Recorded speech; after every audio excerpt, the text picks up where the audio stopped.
আজকে 11 সেপ্টেম্বর এবং সকাল 9টা থেকে বিকেল 5টা পর্যন্ত ভোট গ্রহণ অনুষ্ঠিত হবে। জাহাঙ্গীরনগর কেন্দ্রীয় ছাত্র সংসদ ও হল সংসদ নির্বাচন, যেটি জাকসু নামে পরিচিত। আপনি জানেন যে আজকে এই মোট 7টি প্যানেল এই নির্বাচনে 21টি কেন্দ্রে ভোট গ্রহণ সম্পন্ন হবে। প্রায় 11,743 জন ভোটার এখানে ভোট প্রদান করবে। এর মধ্যে প্রায় অর্ধেক রয়েছে নারী ভোটার। আমরা এই মুহূর্তে যেই আল-বিরুনি যে হল যেটি রয়েছে, আল-বিরুনি কেন্দ্র, সেই কেন্দ্রে রয়েছে এবং এখানে ভোট যারা দায়িত্বে রয়েছেন তারা এই ব্যালট বক্স যেগুলো রয়েছে সেই ব্যালট বক্সগুলো গণমাধ্যম কর্মীদের সামনে এই ব্যালট বক্সগুলো দেখাচ্ছেন, দেখে তারপরে এটি সিল করছেন।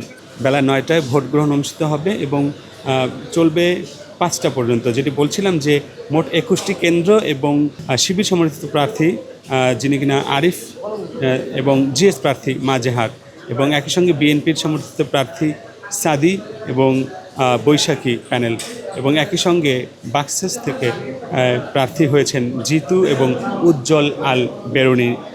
মূলত এখানে যে লড়াইয়ের যে কথা আমরা জানতে পেরেছি, লড়াইয়ের যে আভাস, মূল লড়াইটা হবে মূলত এই বাংলাদেশ জাতীয়তাবাদী দলের সমর্থিত প্রার্থী এবং ছাত্র শিবির প্রার্থী এবং সবশেষ আমরা যদি বলি যে বাক্সাস অর্থাৎ গণতান্ত্রিক ছাত্র সংসদ যেটি, তাদের সঙ্গে।